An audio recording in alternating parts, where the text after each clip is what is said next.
Сәлем достар, баршаңызға арнама қош келдіңіздер. Бүгін сіздермен бірге айраннан осындай керемет тіске басар дайындайтын боламыз.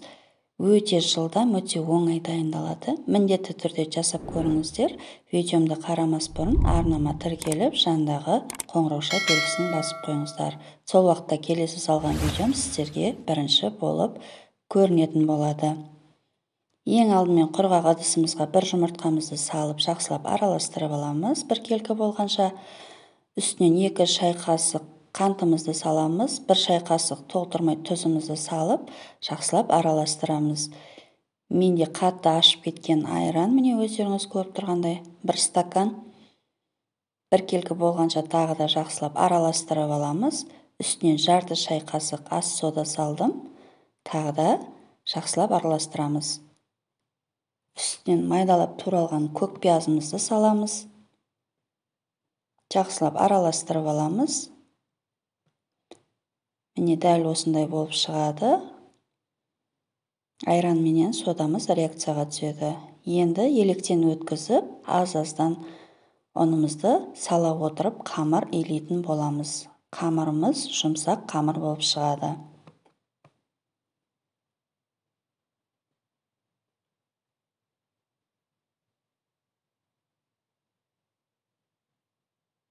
Міне дәл осындай болып шығады. Дайын болған қамырымызды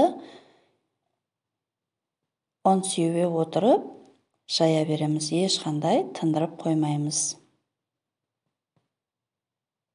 Өте жылдам дайын болатын тіске басарлардың бірі. Барлық қамырларымызды енді ұзынша етіп кесіп алатын боламыз. Міне дәл осылай болып шығады қалыңдығы. Барлығын кесіп алдым. Қазанымызды немесе сковородкамызды отқа қойып, майымызды құйып, қызғаннан соң салып, қызарғанша екі жағын аудара отырып, қуырып алатын боламыз.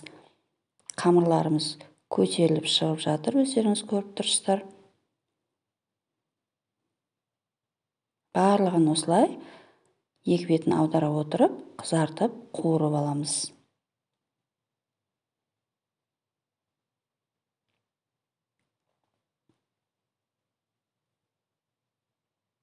Міндетті түрде жасап көріңіздер, достар. Сіздерге ұнайтынына сенімдімін.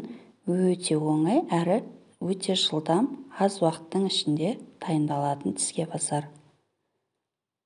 Барлығын осылай қуырып алдым. Және өте көп мөлшерде шығады, міне өздеріңіз көріп тұрғандай. Таңғы асқа да, шаймен ішкенге де жақсы үйлеседі. Арасын үзіп көрсетейін, міне бөліп. Толықтай пісіп шығады. Арасы деген көтеріліп, өте жұмсақ болып шықты. Назарларыңызға көп-көп рахмет. Сіздерге де ас болсын. Егер видео ұнаған болса, лайк басып, өз пікірлеріңізді қалдыра кетіңіздер. Сау болыңыздар.